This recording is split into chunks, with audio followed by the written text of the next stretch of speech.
Sudah. Bismillahirrahmanirrahim. Assalamualaikum warahmatullahi wabarakatuh. Alhamdulillah nahmaduhu wa nasta'inuhu wa nastaghfiruh wa na'udzu billahi min syururi anfusina wa min sayyiati a'malina. May yahdihillahu fala mudhillalah wa may yudlil fala hadiyalah. Allahumma sholli ala Muhammad wa ala ali Muhammad. Amma ba'du. Alhamdulillah, mari bersyukur kepada Allah. Pagi ini kita disehatkan, terjaga Islam dan iman kita, terjaga pula semangat kita dalam thalabul ilmi. Semoga Allah merahmati kita semua, mengampuni segala dosa dan menganugerahkan kemampuan untuk mengamalkan setiap ilmu yang kita pelajari. Sholawat dan salam mari kita sampaikan untuk Nabi Muhammad Sallallahu Alaihi Wasallam. Mari kita buka majelis ini dengan basmalah bersama. Bismillahirrahmanirrahim. Semangat ya Bunda hari ini, insya Allah. Materi kita hari ini masih kelanjutan dari materi sebelumnya, yaitu tentang peristiwa hari akhir. Pada pertemuan yang lalu membicarakan tentang alam barzakh ya. Ketika manusia meninggal dunia, maka akan dipindahkan ke alam barzakh atau disebut juga dengan alam kubur. Kemarin sudah kita selesaikan untuk alam kubur. Maka hari ini sebagai kelanjutan dari prosesnya adalah bahwa ketika manusia itu telah melewati masa tunggu yang disebut 40 lamanya, maka kemudian malaikat Israfil itu meniupkan trompet untuk yang kedua kalinya. Dalam surat Az-Zumar ayat 68 Allah Subhanahu wa taala berfirman, "Wa nufikha fis-sur," dan ditiupkan sangkakala, "Fasa'iqa man fis samawati wa man fil ardh." Ya, binasalah siapapun yang ada di bumi, ya, di langit dan di bumi, illa man sya'allah, kecuali siapa yang dikehendaki oleh Allah. Tsumma nufikha fihi ukhra, kemudian ditiup sekali lagi. Inilah yang dimaksud dengan tiupan kedua, yaitu aba-aba hidup kembali. Nufikha itu ditiup ya, ukhra di lain waktu, berarti ini tiupan kedua. Ada dua tiupan. Pertama itu pertanda matinya makhluk, lalu tiupan kedua itu hidupnya kembali makhluk sesudah mati. Fa'idahum qiyamun yanzurun, maka ya tiba-tiba dengan serentak manusia akan bangkit lagi. Ini dalil yang menunjukkan bahwa hari berbangkit pasti terjadi, dan itu diawali dengan aba-aba dari malaikat Israfil, yaitu berupa tiupan sangkakala. Baik, apa yang terjadi setelah tiupan trompet Israfil itu berbunyi? Ya, manusia secara serentak hidup kembali, bangun kembali dari kuburnya. Dibawa kemana mereka? Ya, mereka, ya manusia dan jin ini akan digiring ke mahsyar. Dalam surah Ma'arij ayat 48 Allah juga berfirman, "Yauma yakhrujuna minal ajdathi sira'an." Ya, yaitu pada hari di mana mereka keluar dari kubur atau bangkit dari kubur. Di sini Allah menjelaskannya siro'a. Siro'a itu cepat banget. Berapa jumlah manusia di bumi, miliaran ya tentunya ya, itu ketika mati kemudian proses dihidupkannya kembali itu cepat dan serentak. Siro'ah itu, surah, cepat.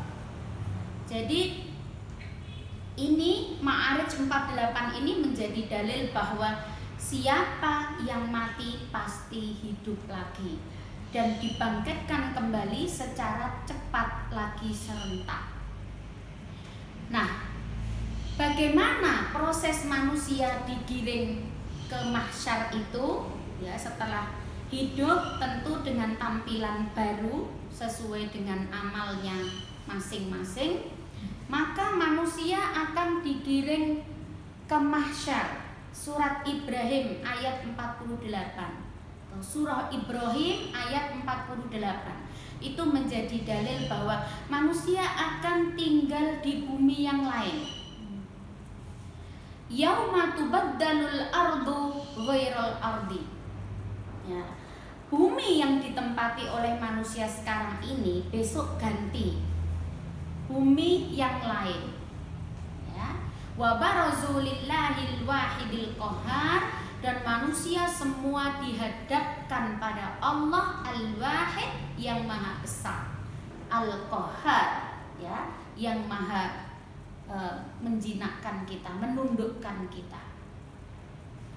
Setelah dihidupkan lagi, bangkit, ya, ditempatkan di tempat lain yang disebut dengan mahsyar. Ya, apakah mahsyar itu? What is mahsyar? Itu tempat macam apa yang akan ya ditinggali oleh manusia kelak sesudah matinya. Mahsyar itu digambarkan sebagai suatu tempat yang pipih atau datar ya, suatu tempat yang putih, pipih, lagi datar. Yuhsyarun nas yaumal qiyamah ala ardin bayda. Bayda itu putih. Mahsyar itu gambaran suatu tempat yang putih ya, kemudian afra ya, kakursah naqi, tempat yang putih, datar, tanpa sekat, tidak ada bangunan, tidak ada tanda di situ bahwa sejengkal tanah itu milik siapa. Artinya apa? Bahwa keberadaan manusia di situ mudah sekali dilihat dan diketahui oleh orang lain, serta tidak dapat ditutup-tutupi. Suatu tempat yang putih, pipih, lagi datar.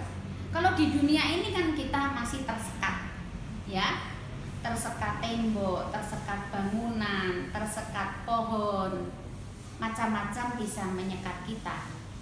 Tapi mahsyar itu tempat yang benar-benar terbuka, ya, terbuka tanpa sekat sedikit pun. Nah, ini adalah episode yang akan dijalani oleh manusia setelah dia dibangkitkan dari kubur tadi. Bagaimana keadaan manusia ketika digiring menuju mahsyar? Ya, kalau tadi Bunda dari rumah ke sini bagaimana?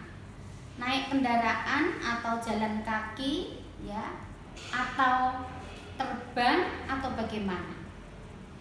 Nah, pertanyaan serupa diajukan untuk manusia besok sesudah bangun dari kubur itu digiring ke mahsyar dengan cara apa? Dijelaskan dalam hadis Nabi Shallallahu Alaihi Wasallam ya, yuhsyarun nas yaumal qiyamah salasatu asnafin. Manusia itu besok digiring ke mahsyar itu dengan 3 kondisi, dengan 3 kelompok, 3 golongan gitu, karena besok kita digiring tuh nggak sendiri-sendiri, tapi berkelompok. Ya, pertama, sinfun musyatun. Kelompok ini adalah kelompok yang ketika menuju mahsyar jalan kaki, berjalan kaki. Yang kedua, Wasinfun rukbanun. Kelompok kedua ini adalah manusia yang digiring ke mahsyar naik kendaraan. Jalan kaki dengan naik kendaraan mana lebih mudah? Naik kendaraan. Ya. Yang ketiga, wasinfun ala wujuhihim. Ada golongan yang ketika menuju mahsyar itu diseret di atas wajahnya. Berarti dia telungkup, tengkurap, diseret malaikat dengan posisi wajahnya itu di bawah. Jadi bagaimana cara manusia menuju mahsyar itu sesungguhnya sudah menunjukkan amalnya waktu di dunia dulu. Juga sudah menunjukkan apa? Juga sudah menunjukkan endingnya dia akan kemana. Itu sudah ketahuan dari bagaimana cara mereka menuju mahsyar. Jadi ada 3 golongan ini. Proses penggiringan malaikat untuk manusia dan jin ya, tentunya kan nggak cuma manusia ya, itu dengan cara yang bermacam-macam ya. Qila ya Rasulullah, ya sahabat bertanya, wahai Rasulullah, kaifa yamshuna ala wujuhihim, bagaimana mereka itu diseret di atas wajahnya? Qala innal ladzi amsyahum ala aqdamihim qadirun ala ayumsyahum ala wujuhihim. Jangan ditanya, Allah tuh maha kuasa kok. Kalau Allah itu waktu kita di dunia mampu menjalankan kita di atas 2 kaki, besok jika dia berkehendak untuk membuat manusia itu berjalan di atas wajahnya, bisa aja. Dari situ mungkin pertanyaan mengherankan bahwa gimana orang jalan kok dengan wajah yang telungkup ya. Dan itu tentu menunjukkan baik buruknya perilaku orang ini saat di dunia. Jadi bagaimana cara dia menuju mahsyar itu ditunjukkan lewat prestasinya. Ya, sudah ketahuan bahwa dulu di dunia dia manusia yang seperti apa. Berikutnya. Lalu di mahsyar itu, ya, di mahsyar itu, di tempat berkumpul itu, bagaimana nanti keadaan manusia?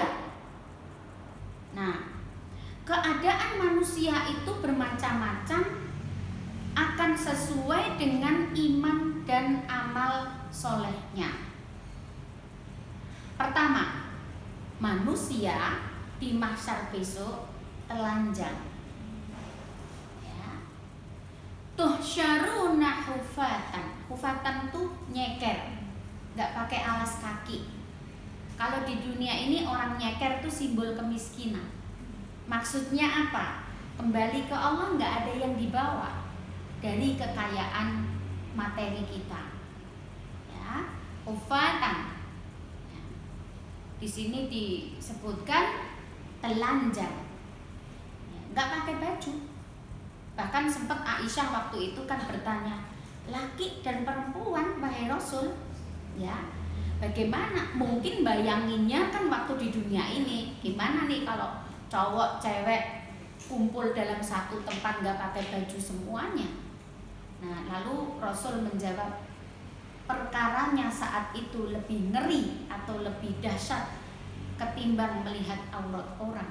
Jadi nggak kober sampai dia merhatiin auratnya orang, karena apa yang mau dihadapi ini mencekam, gitu. Sesuatu yang lebih mencekam. Gurlan itu dalam keadaan kemaluannya tidak dikhitan. Maksudnya apa?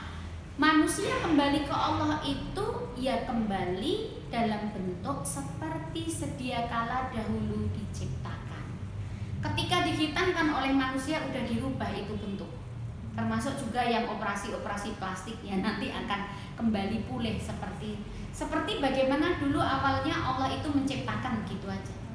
Jadi udah nyeker, nggak pakai alas kaki, ya telanjang, nggak pakai baju, kemudian ya kemaluannya bentuknya kembali seperti belum dihitam.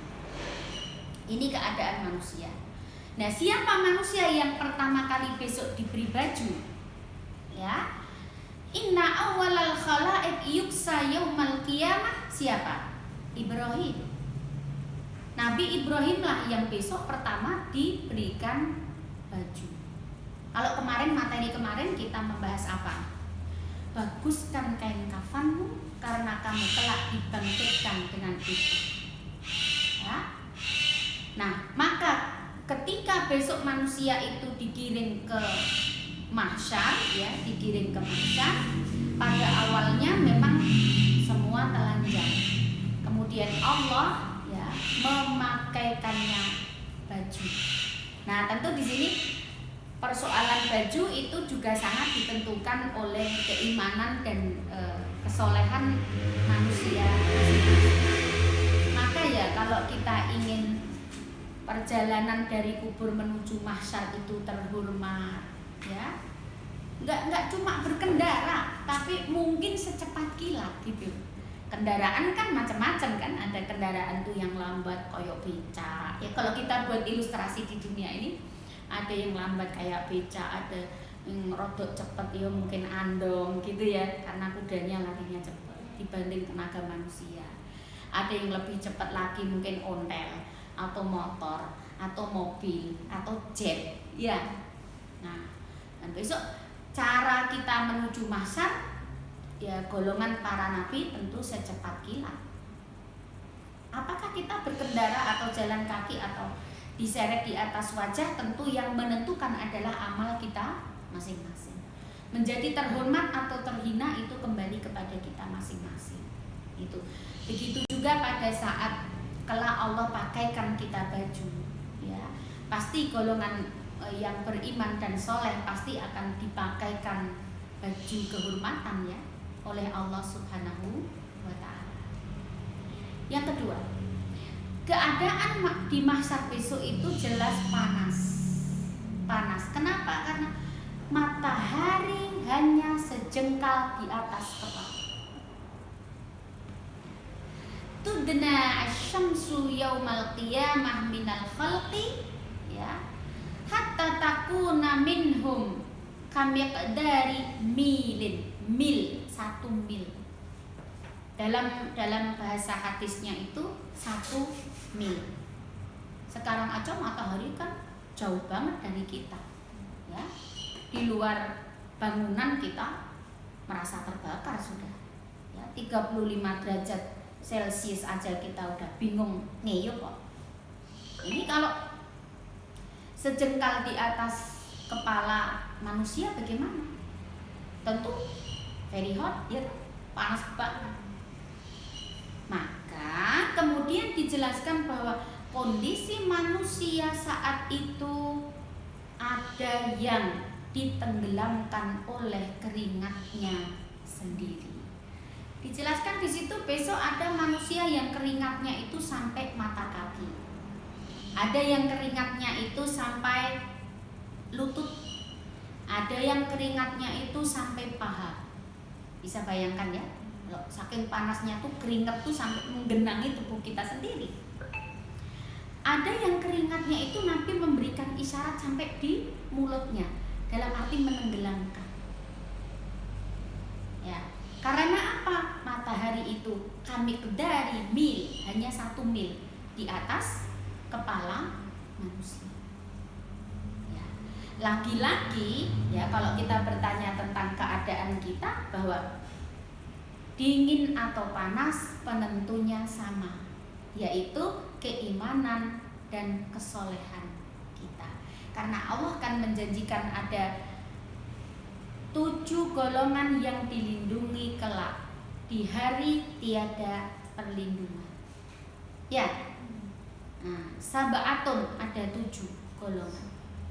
Yudhilluhumullah, yang Allah lindungi, yauma la dhilla illa dhilluh, di hari tidak ada naungan kecuali naungan Allah saja. Nah, ini yang perlu kita catat, bahwa ada kelak naungan yang Allah berikan untuk, ya, orang-orang ini. Nah, siapa yang pertama? Yang pertama adalah imamun adilun, pemimpin yang adil, ya. Pemimpin yang adil di hari yang sangat panas itu, ya, pemimpin yang adil dapat naungan. Ya. Siapa lagi misalnya? Warajulun nasya'un fi ibadatillah.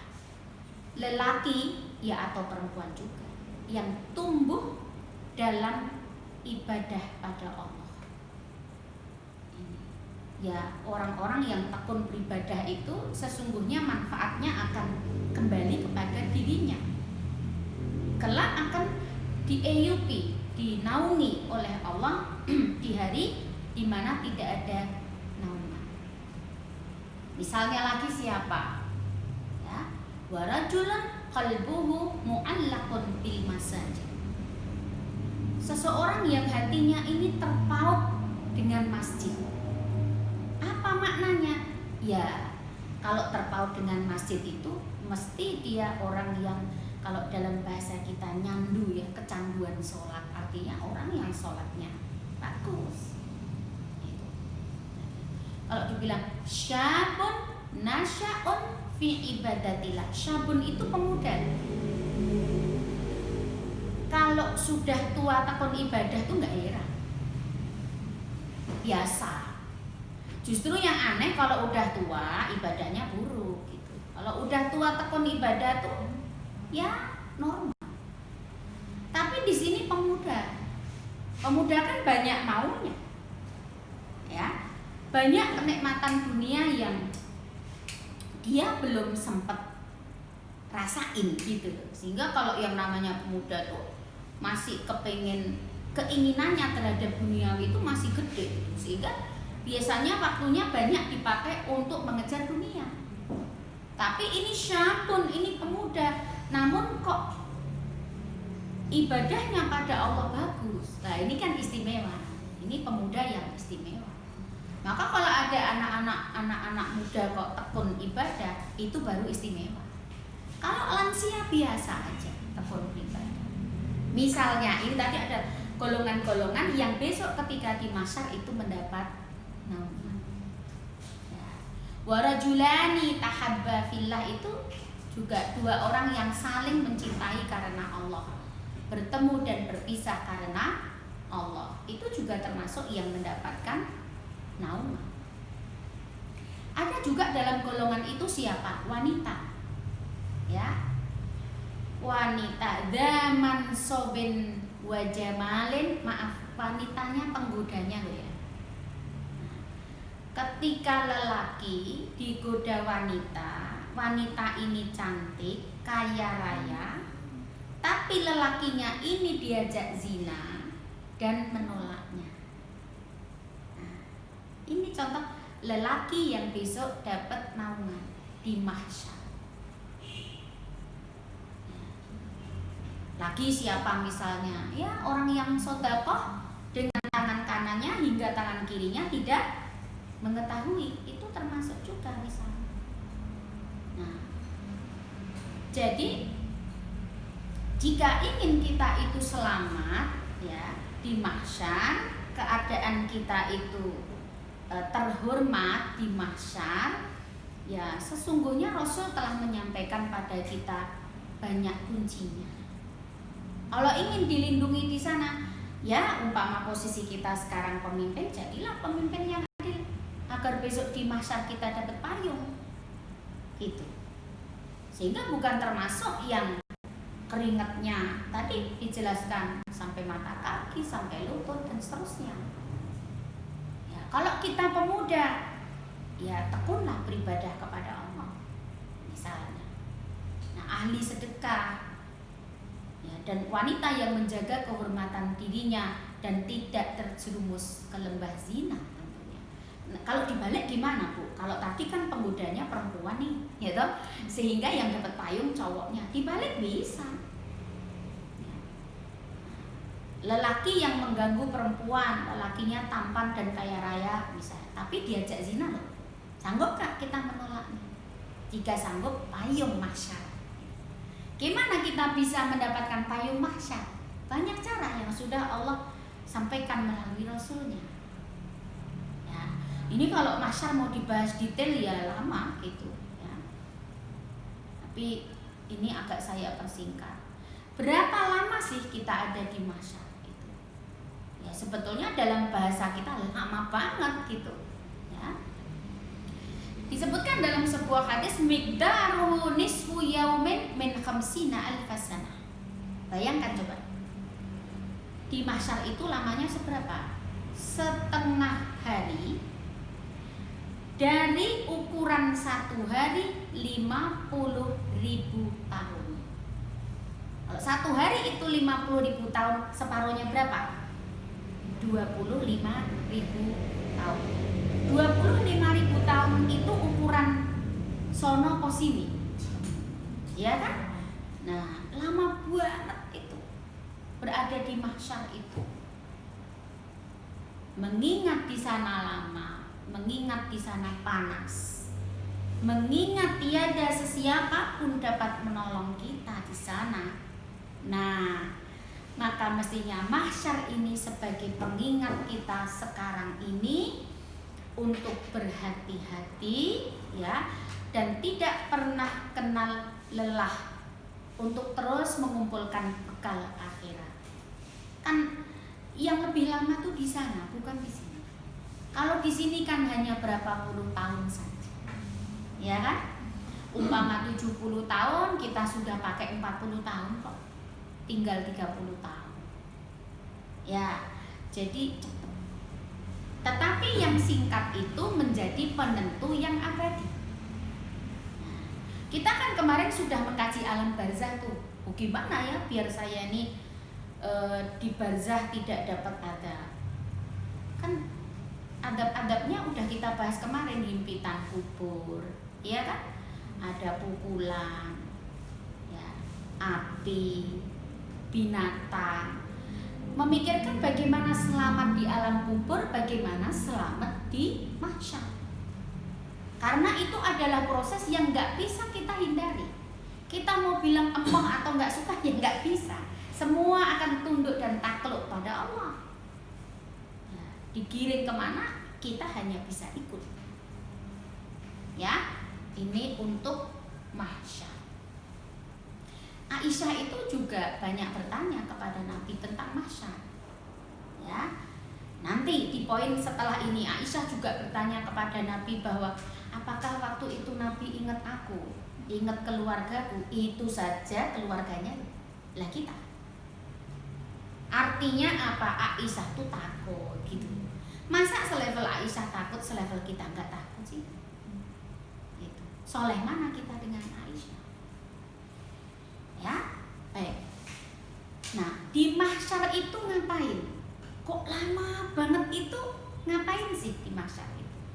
Nah, ternyata di sana ada dua proses yang akan dihadapi oleh manusia, yaitu apa? Proses yang namanya hisab. Di sini nanti ada hisab, ada pembagian apa? Kitab. Pembagian kitab. Kitab ini isinya catatan amal manusia.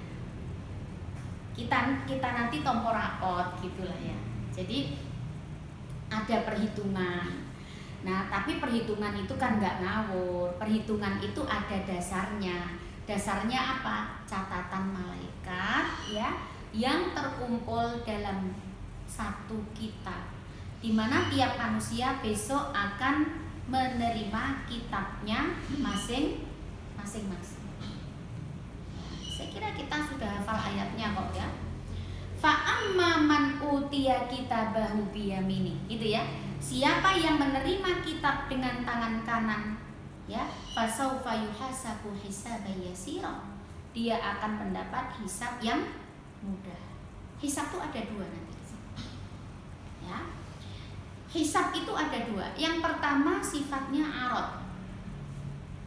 Ya, yang kedua namanya munaqasyah.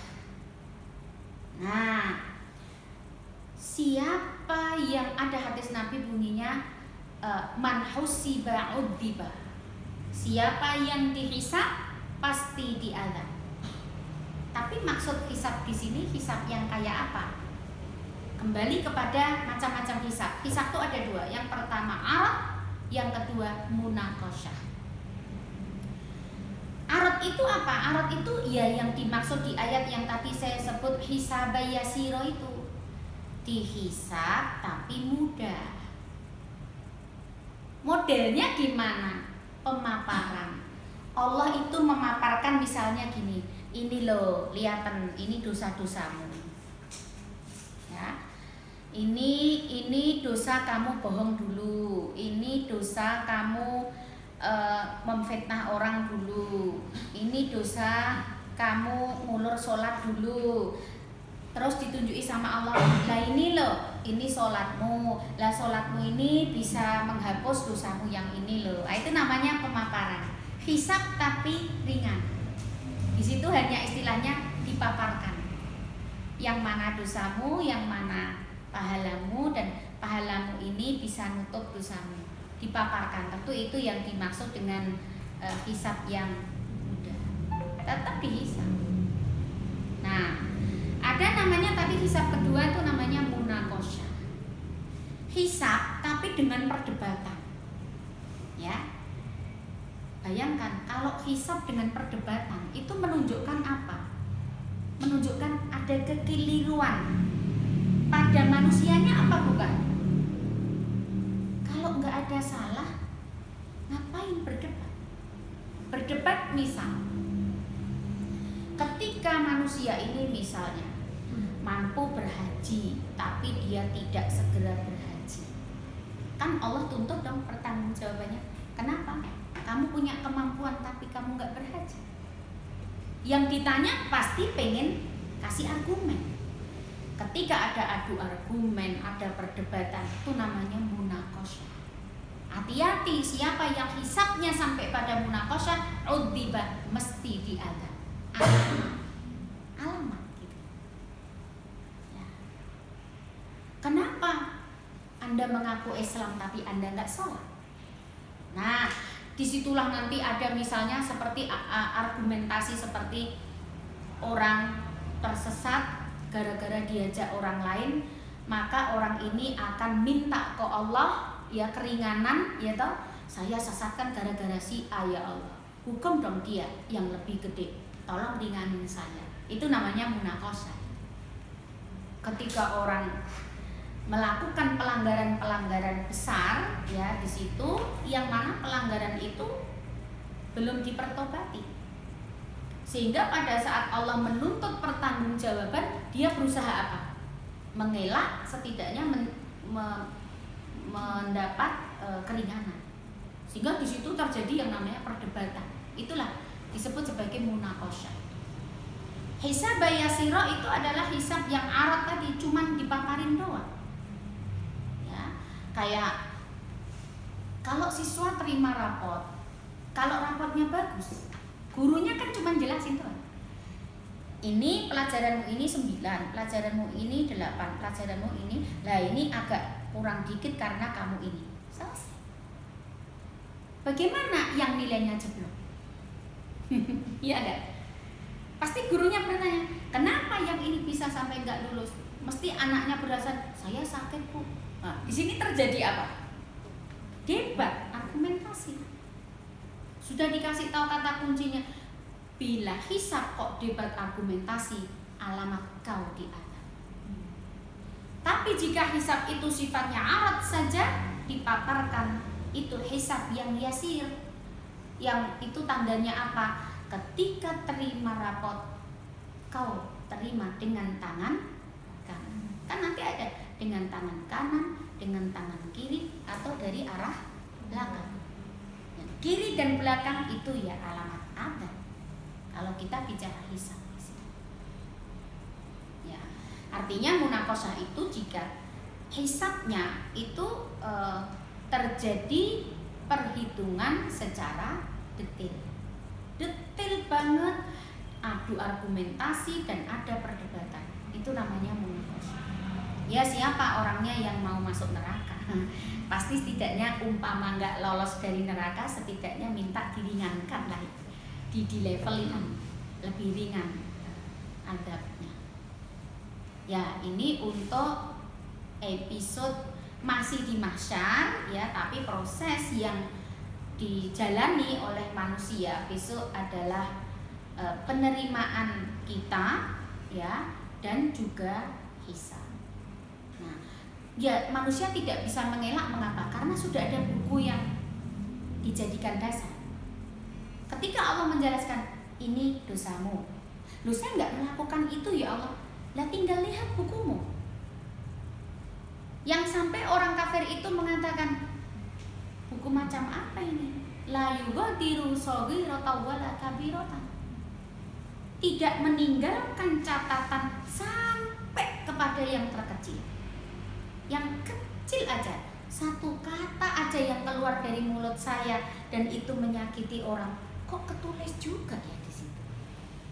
Mali hadal kitab, kata orang kafir, ini buku macam apa sih? Kalau kita nyatet kan mesti ya, kalau kita nih yang nyatet, ini kan malaikat yang nyatet. Kalau kita yang nyatet, wajar ada beberapa yang tak terekam di situ. Tapi di sini yang mencatat siapa? Malaikat. La yughadiru shaghiratan wala kabiratan. Tidak meninggalkan sekecil apapun kalimat, perbuatan, sikap yang kita lakukan. Nah, yang orang kafir pun besok ikut terbengong-bengong gitu, melihat catatannya sendiri. Umpama mengelaknya dibilang melakukan, dia mengelak nggak melakukan, ada dasar yang cukup kuat, yaitu buku itu. Jadi dengan kata lain, sekarang ini kita sesungguhnya sedang melanjutkan tulisan-tulisan di rapot kita masing-masing. Bagi yang rapotnya bagus, ya, kalau anak-anak terima rapot itu loh, kalau bagus kan mesti dilihat-liatin orang. Lihat, bagus kan, ranking 1 loh aku, ya kan. Nah, maka pada waktu pembagian kitab ini besok sama di mahsyar itu, orang-orang yang menerima kitab dengan tangan kanan, dia bilang apa? Umuqra'u kitabiyah. Ayo ikut baca dong kitabku.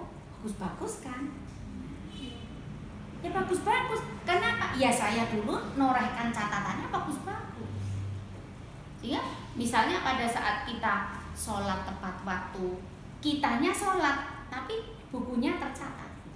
Sama aja bahwa dalam perjalanan hidup kita itu kita sedang menuliskan, ya kan? Sedang menuliskan perjalanan hidup kita sendiri. Nah, kalau banyak orang suka menulis, ya, kalau orang yang model-modelnya organizing people itu, orang yang organize sekali itu, biasanya dia kan akan mencatat hari ini ngapain, besok ngapain. Buat catatan ini melebihi apapun yang kita catat di dunia ini. Jadi tidak akan mungkin ada sedikit pun yang terlewat, artinya tidak dicatat oleh malaikat. Bu, lah dosa-dosa kita yang sudah terampuni itu bagaimana? Tetap ada tulisannya. Tetapi kalau yang tertulis di situ, ini loh dosamu dulu, tapi sudah terhapus oleh amalmu. Senang apa enggak senang? Senang. Sudah terhapus kok. Nah, kalau anak sekolah aja, ini loh pelajaran matematika itu sebetulnya 5, tapi setelah remedi jadi 8. Kan senang, kan udah remedi. Remedi is pertobatan gitu loh. Ya, jadi bagaimana saat terima rapot itu hasilnya itu memuaskan karena kita telah melakukan perbaikan waktu di dunia. Perlu dicatat perbaikan itu selagi masih hidup. Kalau sudah meninggal, pindah ke alam barzakh, kan kemarin sudah sampai pelajarannya cuma 3 yang nemenin kita ya. In qata'a amaluhu illa min salatin. Cuma 3. Sedekah jariyah itu ilmu yang bermanfaat, dan ya udah doa anak soleh. Lainnya cut semua. Ya, ini untuk mahsyar. Setelah dari mahsyar, ya, kemanakah manusia? Nanti di sini ada namanya mizan. Tadi kan sudah terima buku, sudah dihitung. Nah, baru kemudian proses berikutnya adalah mizan. Mizan itu apa? Timbangan. Ditimbang amal yang soleh, yang baik, mana lebih berat? Apakah amal baiknya lebih berat daripada dosanya? Ya. Wa nadha'ul mawazina bil qisti. Kami letakkan timbangan itu dengan asas apa? Keadilan. Gak mungkin timbangan Allah error tuh gak mungkin. Jadi ketika nimbang ya akan terlihat jelas siapa yang kaya dengan amal soleh. Ayatnya kita hafal kan? Faman sakulat mawazinuhu apa? Fahuwa fi 'isyatir radiyah. Nah, ini alamat. Saya bertanya, waktu nunggu ditimbang deg-degan apa enggak? Deg-degan. Waktu mau terima buku deg-degan apa enggak? Deg-degan. Maka Aisyah bertanya, wahai Rasulullah, apakah pada saat itu engkau ingat kami? Kami itu maksudnya keluarganya. Kan istri Rasul banyak, anak-anak juga banyak. Apakah engkau ingat kami wahai Rasul? Ya, maksudnya ingat kami itu mbok sok nek njuk tulung gitu loh. Ya, ingat kami enggak? Apa kata Rasul? Saat itu manusia akan lupa siapapun. Dia tidak akan ingat sesiapapun. Mengapa? Saking gentingnya suasana. Orang kan kalau lagi fokus banget kan sampai lupa yang jadi kewajibannya toh. Ya, coba kalau lagi fokus kerjain apa ya, sampai waduh lupa nggak jemput anak gitu. Lagi fokus lupa tadi manasin air. Berarti ini ketika lupa nggak ingat siapa-siapa, mengapa?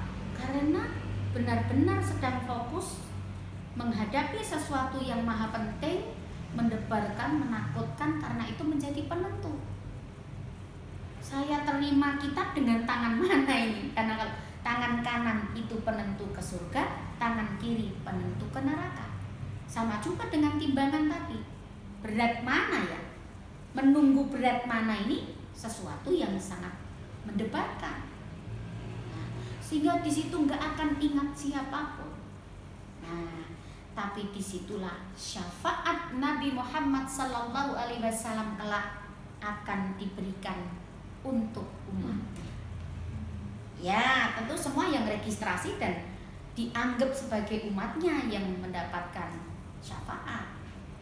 Nah, di saat-saat tersulit itulah umatnya besok mencari Rasulullah.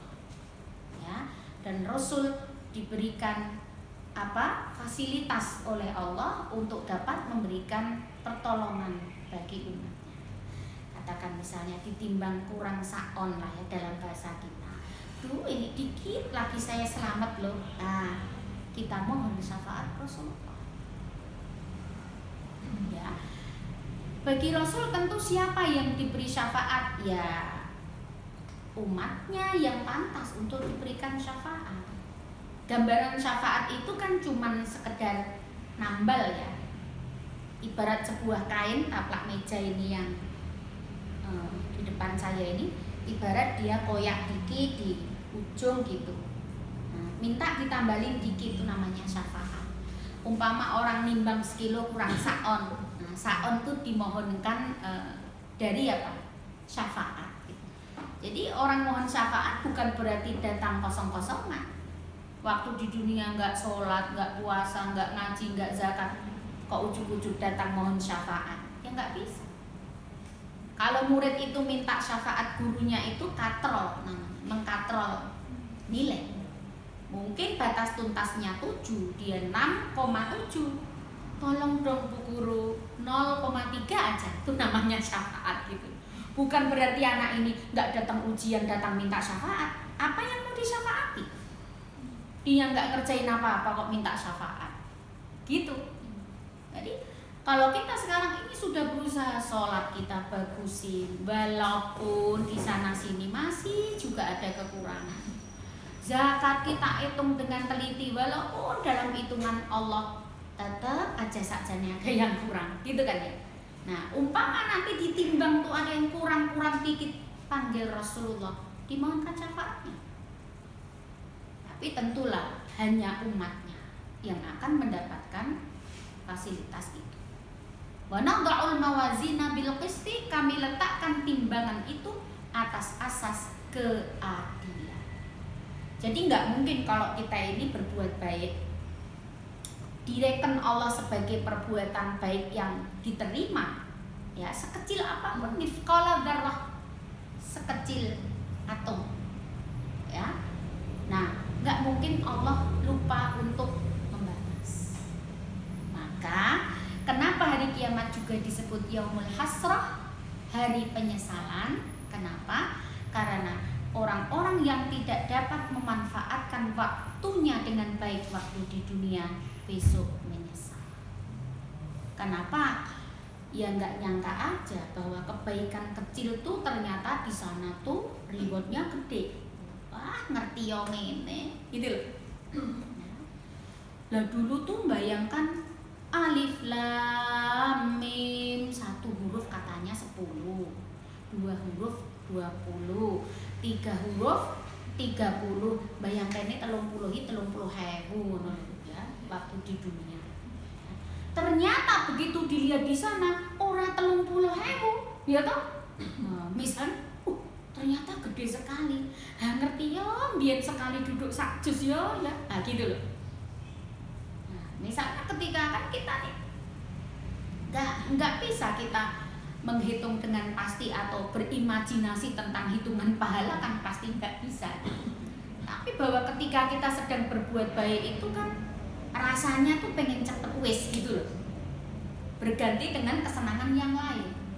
Nah ternyata begitu besok di sana itu dilihat hasilnya, nyesal, ngerti ya, gitu. Jadi saya contohkan kan ketika kita kurang bertahan lama misalnya ya di dalam membaca Al-Quran, ya, pengajian baru setengah jam mingkat ya toh, dulu jam ya toh. Nah, ngerti yo, ya sampai. Tiwas dulu cuma ngasih orang 2.000. Ngerti yo kalau yang 2.000 ini ternyata di sini jadi segini gedenya, ya enggak? Toh ketika saya ngasih lebih waktu itu juga nggak kekurangan. Yaumul hasrah itu hari apa? Penyesalan. Tahu gitu dulu yang segini bisa beratin timbangan. Misalnya bicara tentang timbangan apa? Masih ingat nggak hadis yang bunyinya suatu amalan yang disebut oleh Rasul khafif, enteng diucap, thaqil, berat di timbangan. Apa tuh? Subhanallah, ya tak? Alhamdulillah, Allahu Akbar. Enteng nggak ngucap subhanallah? Enteng no, pendek, iya kan? Nggak sulit. Nah, tapi kenapa banyak yang nggak mau? Setan nih loh nggak mau. Timbangan kita besok berat di amal solehnya, nggak mau. Wong dia cari bola kok, dia cari temen supaya yang nemenin dia di neraka banyak. Sehingga kenapa waktu kita zikir yang dapat memberatkan timbangan itu kita nggak betah lama. Subhanallah, subhanallah, subhanallah, wis ping 3 tok. Ya kan? Nah, padahal nanti sampai pada prosesnya itu faqilatun fil mizan. Ibarat sing ditimbang ki bukan kerupuk telo atau batu. Itu loh. Nah, tapi kenapa ya dulu susah, berat? Sesungguhnya kembali lagi apa yang kita upayakan sekarang ini adalah untuk kepentingan kita sendiri, gitu. Bukan untuk siapa-siapa. Ini mengenai apa tadi, mizan. Jadi saya review sedikit. Dari alam barzakh ada tiupan trompet kedua Israfil, pertanda hidup semua dengan cepat dan serentak, lalu digiring ke mahsyar untuk dilaksanakan proses hisab, pembagian buku, ya, juga timbangan, mizan, ditimbang. Siapa yang timbangannya berat tadi, faman thaqulat mawazinuhu tadi ya, fahuwa fi 'isyatir radiyah. Wa amma man khaffat mawazinuhu, yang timbangan perbuatan baiknya enting sedikit, apa itu? Fa ummuhu hawiyah. Ya alamat neraka. Yang perbuatan baiknya sedikit, alamat neraka. Nah, setelah mizan maka ada yang namanya jaza. Ya, jaza ini artinya apa? Pembalasan. Pembalasan ini apakah ke surga atau ke neraka? Dan di sini bicara sirat, jembatan. Besok semua akan melewati sirat ini, jembatan ini yang tipisnya digambarkan seperti rambut dibelah 7 ya, yang tajamnya digambarkan setajam pedang. Ya, siapa yang tergelincir langsung lum neraka. Jembatan ini menghubungkan surga. Jadi siapa yang berhasil melewatinya dengan selamat masuk surga. Dan siapa yang tidak berhasil, dia akan tergelincir masuk ke dalam neraka. Ini yang disebut dengan sirat. Ya. Nah, kemarin saya sampaikan untuk iman pada hari akhir ini butuh 3 kali. Maka nanti surga neraka kita buat pertemuan berikutnya. Kemarin untuk proses saya bagi 2. Alam barzakh itu karena pembahasannya agak banyak situ. Nah, maka untuk hari ini kita menyelesaikan sampai proses sirat, ya, jaza. Prosesnya jaza, dalam proses jaza itu ada sirat. Tadi dalam proses mahsyar itu ada hisab, ada pembagian buku, ada mizan, gitu ya. Nah, itulah beberapa proses yang akan dialami oleh manusia juga para jin. Ya. Kalau binatang itu hisabnya, binatang juga dihisab. Tapi hisabnya binatang itu mengembalikan apa yang dulu hilang waktu di dunia. Hewan tarung tanduknya copot, nah hisabnya dikembalikan tanduknya. Ekornya putus, bulunya mungkin dulu disiram orang pakai air panas ya. Begitu dihisap udah selesai, mereka kembali jadi tanah. Ya mereka nggak punya akal. Jadi kan nggak mungkin mereka itu dimintai pertanggungjawaban. Yang dimintai pertanggungjawaban itu cuma manusia dan jin. Kalau binatang tidak. Nah, maka orang-orang kafir itu besok ketika melihat proses itu mereka mengatakan, ya laitani kuntu turaba. Ya Allah, ngene iki ya, aku luwih becik milih dadi lemah bae. Gitu. Kalau seperti ini aku pilih jadi tanah kayak binatang-binatang itu, nggak usah masuk neraka. Ya kok penak men kalau binatang itu nggak punya akal kok, iya kan? Nah, kalau kita punya akal sehingga karena kita punya akal, kita dimintai pertanggungjawaban. Ya, sesungguhnya kalau kita renungkan banyak gitu ya proses yang kita alami besok, yang kita jalani besok. Dengan hidup yang singkat ini gitu, seberapa kuat ya usaha kita untuk mempersiapkan proses yang panjang itu gitu. Kalau diberi waktu, masih diberi waktu oleh Allah ya, sehari 2 hari itu sudah lumayan dibanding orang mati kemarin masih beruntung yang hari ini hidup. Iya kan? Orang yang mati kemarin akan bilang, loh kayak lumayan nih cek sedina ya tak, iso istighfar ping 1000 misalnya, mohonkan ampun atas dosamu. Lah yang udah masuk kubur nih bagaimana? Ini sudah ada pertanyaan yang masuk? Oh iya, iya.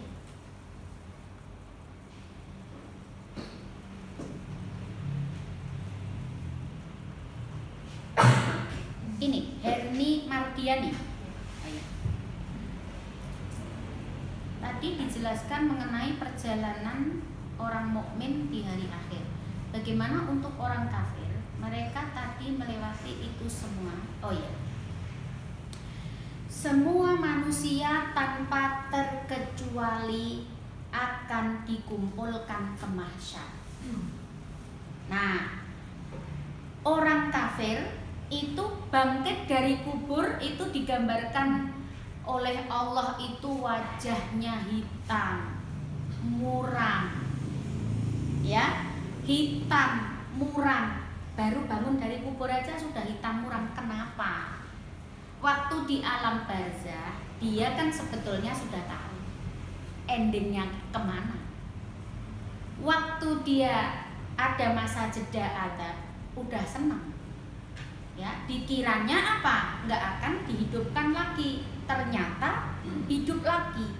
Tentu sesuatu yang sangat menakutkan buat mereka.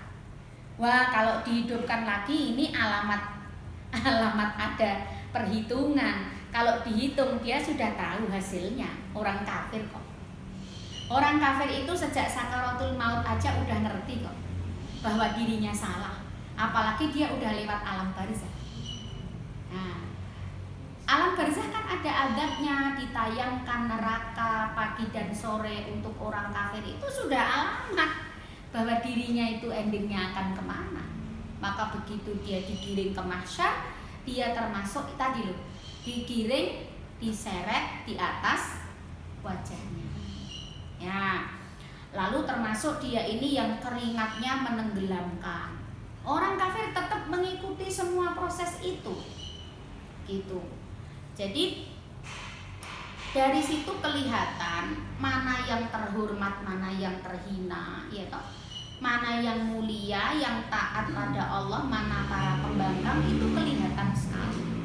Orang kafir ikutin semua proses itu dan tidak sulit bagi Allah untuk membedakannya mana yang taat dan mana yang tidak taat.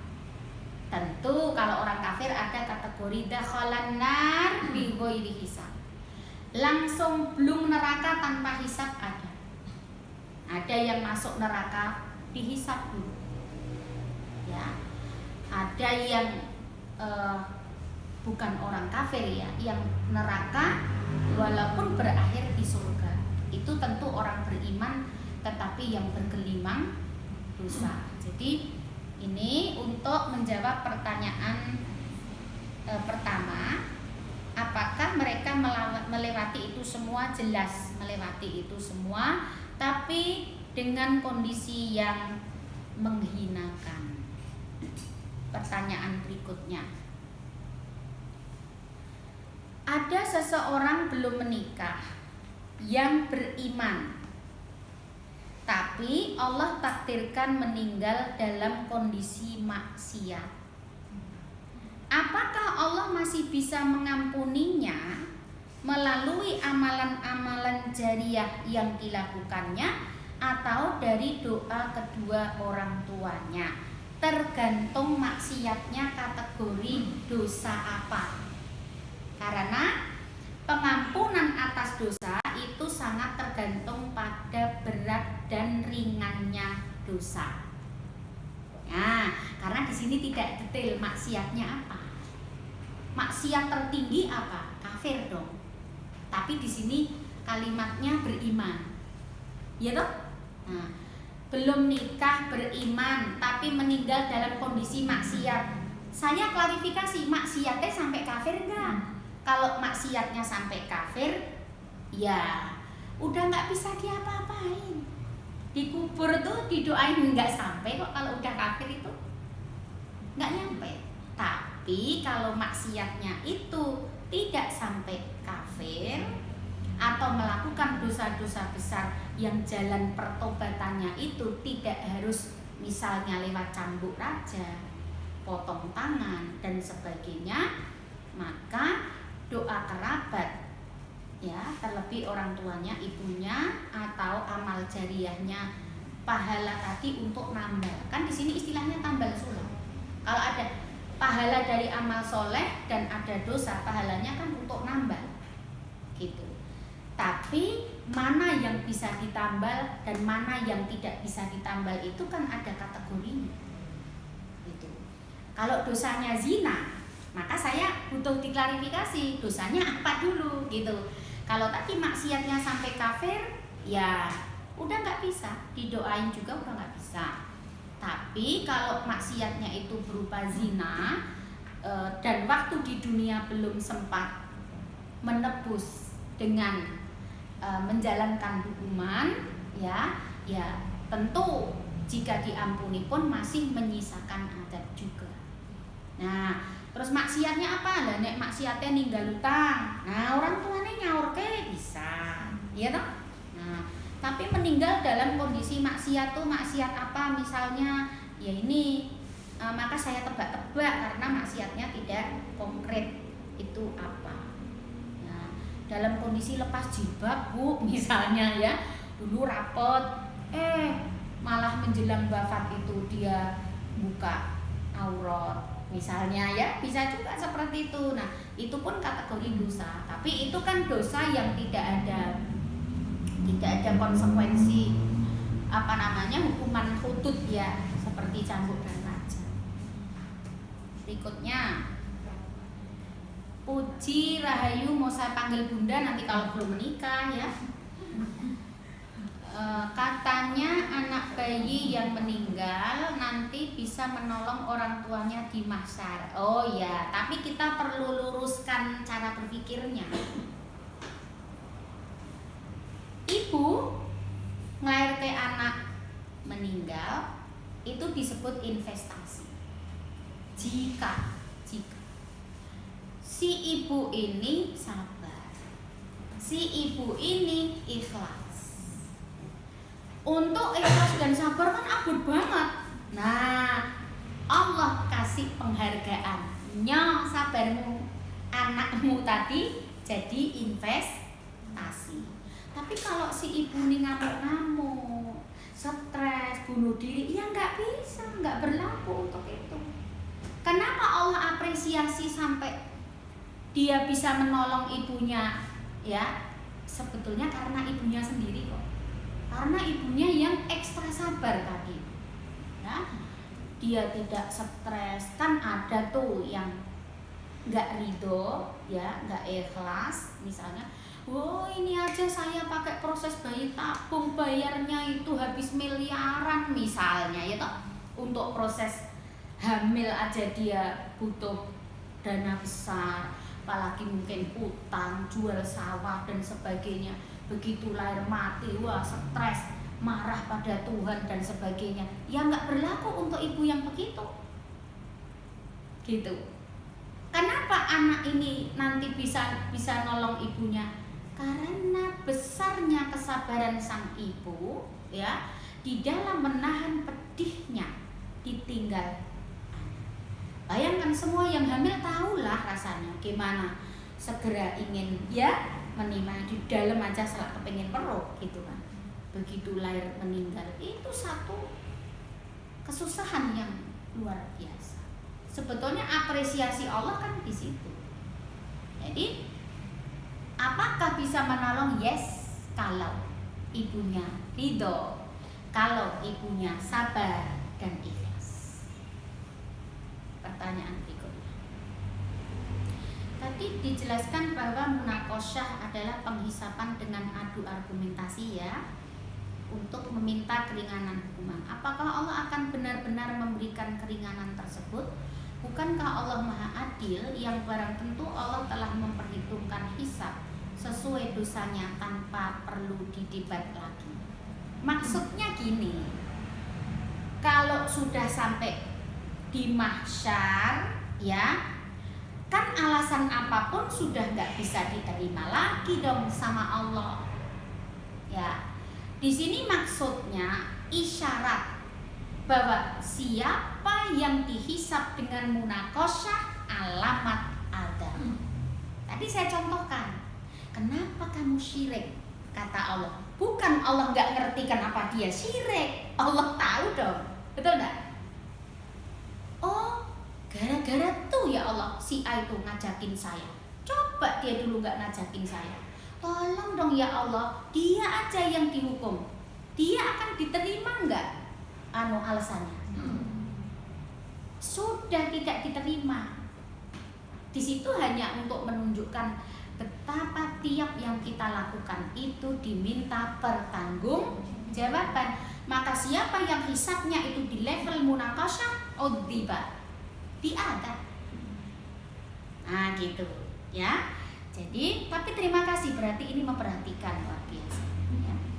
Jadi apakah Allah akan benar-benar memberikan keringanan kalau sudah di sana? Ya tidak. Apalagi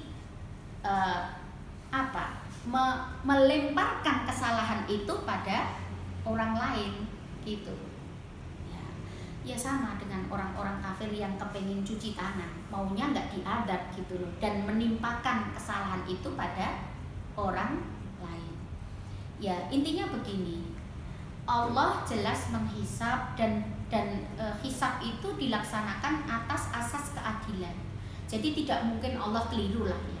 Ketika Allah bertanya dalam hisab itu tidak menunjukkan Allah nggak tahu. Bertanyanya karena nggak tahu bukan.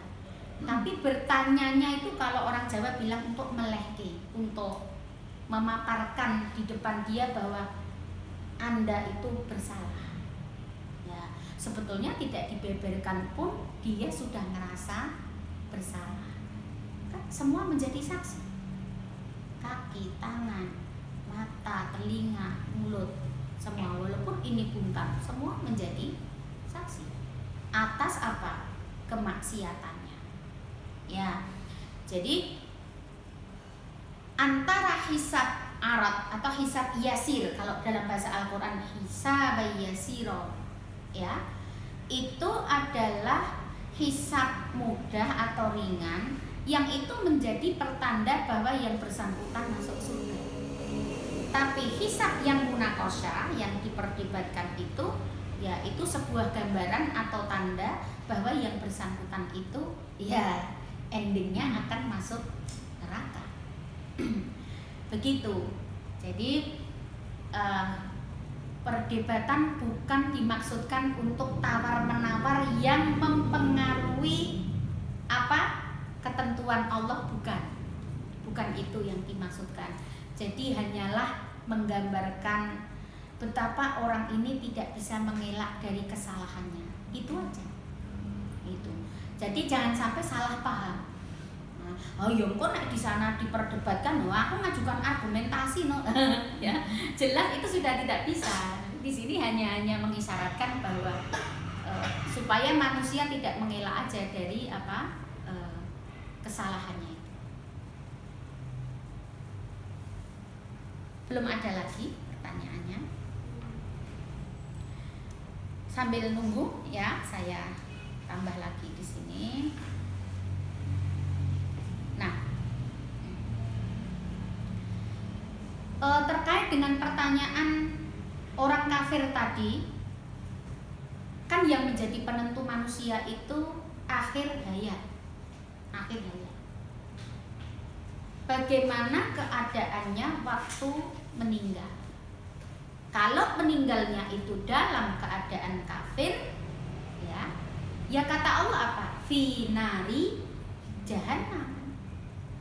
Dia masuk neraka jahannam.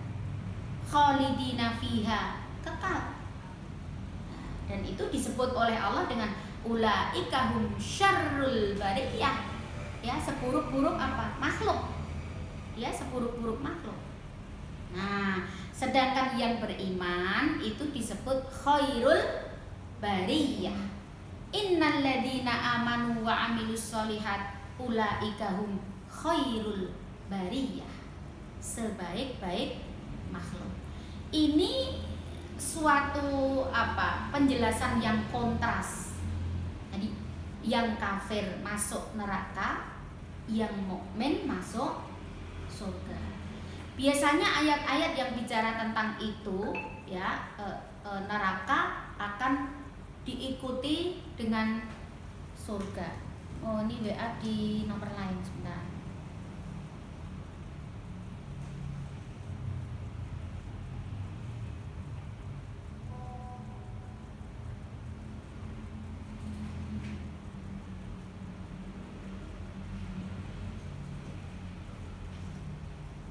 Ini satu jalur aja atau ada banyak? Pertanyaan masuk ke saya cuma satu aja. Oh ya udah, berarti nggak perlu saya jawab ya. Mungkin Japrian ke saya. Boleh. Oh ya. Nah, jadi kaitannya dengan, mungkin ada yang tahu nomor saya, jadi menjapri sendiri. Ya, jadi ya ini pertanyaannya sebetulnya terkait dengan materi yang akan kita bahas yang akan datang, kan mau bicara tentang surga dan neraka ya. Proses mengenai apakah orang mukmin yang di dalam hatinya itu ada iman ya, itu semua jaminan masuk surga, ataukah ada yang melalui proses masuk neraka terlebih dahulu. Ya sebetulnya itu nanti akan saya jelaskan, tapi nggak apa-apa karena bertanya ya. Ya pasti mengikuti live streamingnya kalau bertanya. Jadi beberapa pendapat itu memang muncul terkait dengan kekekalan seseorang yang masuk surga atau neraka. Artinya ada yang berpendapat ya kalau sudah masuk neraka ya kekal, nggak pindah lagi gitu. Tapi ada yang berpendapat bahwa kekalnya dia itu sebetulnya ke surga, tapi dia harus melewati neraka dulu dalam rangka untuk membersihkan dosanya. Ya kemungkinan ada mithqala dzarratin min iman, ada iman setitik di sana, mengakui Allah sebagai Tuhan, tapi dosanya terlalu banyak. Nah, nanti hadis-hadisnya secara detail akan saya sajikan di pertemuan khusus besok itu. Mana dalil yang menunjukkan bahwa ada neraka yang terakhir sekali, surga yang terakhir sekali dimasuki orang-orang yang habis dibersihkan dari neraka. Dalilnya ada semua. Nah, mereka adalah orang golongan manusia yang terakhir sekali masuk surga. Dia akan ada di surga terendah ya, karena dia melewati proses pembersihan terlebih dahulu di neraka. Jadi mohon maaf untuk saat ini belum dipaparkan secara detail hadisnya itu ya, biar sistematis besok ikut ke materi besok. Tapi secara global saya jawab seperti itu ya. Nah, adapun yang berpendapat bahwa orang kalau sudah masuk surga ya sudah kekal. Ya memang kalau sudah masuk surga kekal ya betul gitu. Tapi boleh jadi ke surganya tadi itu jalannya lewat beda-beda. Ya, ada yang ke neraka dulu, ada yang langsung masuk surga. Wallahu a'lam bishawab, karena ini termasuk perkara gaib ya, yang kita bisa jadikan dasar kan cuma hadis-hadis Nabi saja terkait dengan itu. Gitu. Ya, saya lanjut lagi sambil menunggu pertanyaan lagi. Ya. Mana yang menguatkan, dalil mana yang menguatkan bahwa orang beriman itu ya, kalau endingnya saya mengatakan ending itu menutup mata tuh meninggal dunia, waktu sakaratul maut kondisinya itu masih beriman kepada Allah, dan hadis Nabi menyatakan bahwa siapa yang ada iman sebiji darah pun tetap akan bisa masuk surga. Tentu yang tahu Allah ya, yang ngitung seberapa kecilnya ya mesti Allah, kita nggak bisa itu ya. Nah, hadis Nabi bunyinya seperti ini. Wa yadkhulu ahlul jannah al jannah. Ahli surga akan masuk surga. Ya, wa ahlun nar an-nar. Dan ahli neraka akan masuk neraka. Tsumma yaqulullahu ta'ala, kemudian Allah mengatakan, akhriju man kana fi qalbihi mithqalu habbatin min khardal. Lainnya. Allah nyuruh malaikat, keluarkan orang yang di dalam hatinya ada iman walaupun sebesar biji sawi. Ya, ini kan menunjukkan janji Allah itu ditepati, bahwa siapa yang beriman pada Allah itu endingnya mesti surga, walaupun lewatnya ya bisa lewat tadi itu macam-macam cara. Nah, disinilah pentingnya bagaimana mengimani hari akhir, ya, kiamat. Pentingnya mengimani kiamat. Orang-orang yang mengimani kiamat itu akan mendapatkan hikmah atau ilmu, ya, bahwa berbeda antara orang yang percaya kiamat dan orang yang tidak percaya kiamat, berikut dengan seluruh proses yang bakal dilewati itu. Ya. Orang yang mengimani hari kiamat pasti dia akan mempersiapkan diri. Nah, di sini bisa dilihat bedanya. Ya. Kamu sekarang rajin banget toh pengajian. Ya, sadarlah umur dah tua. Emang kenapa kalau umur sudah tua? Ya, kan jatahnya tinggal dikit. Ya, itu kan sudah menjadi rumus. Ya, tidak tahu yang namanya siapa lebih cepat, yang mana yang lebih lambat, kita nggak tahu. Tapi kan yang jelas jatah kita dibatasi. Nah, ketika orang makin rajin sholat malam, makin rajin ngaji, makin rajin sedekah, itu kan sudah tanda bahwa orang ini percaya kiamat. Kalau nggak percaya kiamat kok toto-toto, iya nggak? Ya ini sudah menunjukkan itu. Lah mau cari apa? Mau cari duniawi untuk apa? Kalau kesenangan duniawi tempatnya kan bukan di tempat pengajian. Kalau kesenangan duniawi tempatnya bukan di situ. Nah, bisa dilihat sebetulnya siapa yang di situ ada tanda mengimani hari kiamat, ya, atau hari akhir. Nah, dengan memahami proses yang akan diberlakukan untuk kita kelak di akhirat, pasti mulai sekarang kita akan mempersiapkan diri. Al-Quran banyak sekali menyebut tentang hari akhir. Banyak sekali ayat bicara itu, jadi itu menunjukkan apa? Penting untuk diperhatikan. Nah, dengan adanya gambaran detail mengenai proses mahsyar, hisab, mizan, jaza, surga, neraka, ya, maka seseorang akan punya motivasi. Akan termotivasi. Aku sergemen toh ngaji, pengen mlebu surga, ya toh? Ya. Apa nggak boleh berharap begitu? Boleh. Itu ya, kita nih siapa yang memotivasi kalau kita nggak cari sendiri? Ya, kita sendiri yang harus memotivasi diri kita untuk ya semangat meraih kebahagiaan akhirat. Nah, dengan menyebut hari akhir secara detail diharapkan dapat mematahkan argumentasi para penentangnya. Loh, kalau ada orang tuh masih menentang, nggak percaya kiamat itu ada, masa dalil segitu banyaknya kurang sih? Baik itu dari Al-Quran maupun dari Al-Hadis. Ya, sehingga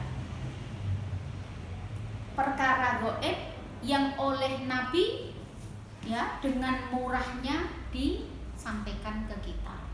Di Quran banyak, di hadis banyak, tinggal apakah kita mau mengkajinya atau tidak.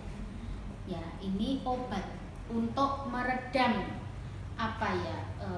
ketamakan kita terhadap dunia, ya, dan untuk menyemangati kita dalam berbuat baik. Tentu membahas ini, keimanan menyangkut hari akhir. Ya, sampai di sini untuk tema ini. Selanjutnya masih ada satu pembahasan lagi kaitannya dengan hari akhir juga dalam proses jaza, tapi saya baru sampai sirot ya. Nanti satu sesi lagi akan bicara tentang surga dan neraka. Demikian untuk kesempatan ini kita cukupkan sampai di sini. Mudah-mudahan ilmunya bermanfaat. Apa yang keliru semoga diampuni oleh Allah. Semoga Allah ya memberi kekuatan kita untuk mengamalkan ya ilmu-ilmu yang kita pelajari. Demikian, astaghfirullah li wa lakum wa billahi taufiq wal hidayah. Wassalamualaikum warahmatullahi wabarakatuh.